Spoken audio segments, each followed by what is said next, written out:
കാവുകോളി കടപ്പുറത്ത് ഏറെ നാളത്തെ കാത്തിരിപ്പിനൊടുവിൽ 100ഓളം കടലാമ കുഞ്ഞുങ്ങൾ വിരിഞ്ഞിറങ്ങി. പരിസ്ഥിതി പ്രവർത്തകനും കാവുകോളി കടപ്പുറത്തെ മത്സ്യത്തൊഴിലാളിയുമായ ജയേഷിന്റെ നാളുകളായുള്ള പരിചരണത്തിലാണ് കടലാമ കുഞ്ഞുങ്ങൾ വിരിഞ്ഞത്. അത്യാധുനികവും ലോക നിലവാരവുമുള്ള ഫർണിച്ചറുകൾ വമ്പിച്ച വിലക്കുറവിൽ നിങ്ങളുടെ വീട്ടിലേക്ക് എത്തിച്ചു നൽകുന്നു. ബെഡ്റൂമോ, ലിവിംഗ് റൂമോ, ഓഫീസോ, സ്റ്റുഡിയോയോ ഏതൊന്നിനെയും ഭംഗിയാക്കാൻ ആർട്ടിക് ഫർണിച്ചർ ഇന്ന് തന്നെ സന്ദർശിക്കൂ. Arctic furniture, Kasaragod, Uppala, Mangalore, Kanhangad, Vadakara. കാവുകോളി കടപ്പുറത്ത് ഏറെ നാളത്തെ കാത്തിരിപ്പിനൊടുവിൽ 100ഓളം കടലാമ കുഞ്ഞുങ്ങൾ വിരിഞ്ഞിറങ്ങി.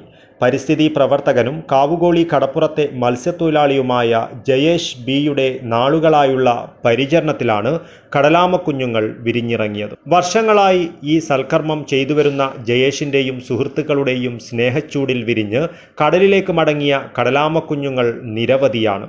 Mogral Puthur grama panchayat member Mallika Prabhakar, Bekal coastal police station inspector Yusuf Naduthurammal, Kasaragod social forestry range forest officer K Girish എന്നിവരുടെ നേതൃത്വത്തിൽ കോസ്റ്റൽ പോലീസ് സ്റ്റേഷനിലെയും ഫോറസ്ട്രി ഡിപ്പാർട്ട്മെൻറ്റിലെയും ഉദ്യോഗസ്ഥരും ജയേഷും മത്സ്യത്തൊഴിലാളികളും നാട്ടുകാരും ചേർന്ന് കടലാമ കുഞ്ഞുങ്ങളെ കടലിലേക്ക് യാത്രയാക്കി.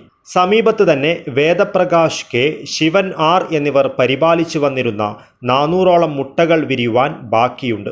കടലാമ മുട്ടകൾ സംരക്ഷിക്കപ്പെടേണ്ടതിൻ്റെയും ജയേഷിനെ പോലെയുള്ളവർ പ്രോത്സാഹിപ്പിക്കപ്പെടേണ്ടതിൻ്റെയും ആവശ്യകതയെ സംബന്ധിച്ച് ജനപ്രതിനിധികളും ഉദ്യോഗസ്ഥരും സംസാരിച്ചു. News bureau, Kasaragod.